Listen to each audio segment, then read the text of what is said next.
عارف يا عبد الرحمن، في ناس كتير قوي نفسها انها تكون احسن حاجة في المجتمع، وده شيء كويس، بس انا نفسي وعملت ايه في اللي انا نفسي فيه؟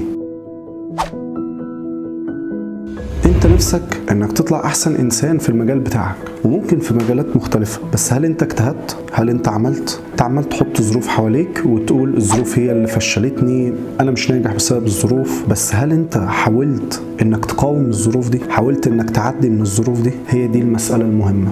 هتنزل شغل، هتروح في اي مكان، هتتعلم حاجة جديدة، اللي انت هتتعلمه في مكان الشغل ده استفدت بيه كخبرة، حتى لو انت مش بتاخد المقابل المادي القوي. لما انت تنزل تختلط باصدقائك وتشوف من تجاربهم، فانت اخدت خبرة. هتنزل هتحاول، هتجازف لو انت معاك مبلغ مادي ودخلت مشروع وخسرت فيه، فانت اخدت خبرة. لما تتعامل في حياتك العادية مع الناس وحد ينصب عليك، فانت اخدت خبرة. لذلك لو انت عندك ابن وبينزل يلعب في الشارع فسمع الفاظ او تشاكل مع زمايله او هو خد خبرة، انت دورك انك تقومه. فلذلك اوعى تندم على اي تجربة انت اخدتها في حياتك، اوعى تندم على اي وقت انت قضيته في شغل او بتعمل حاجة مفيدة. كل اللي عليك انك تجتهد وما تسيبش نفسك مشتت. حاول انك تحط لك هدف وتمشي عليه. مش لازم ان انا اكون احسن حد في كل حاجة، بس ممكن ان انا اكون انسان كويس جدا في حاجة واحدة لو انا اجتهدت عليها.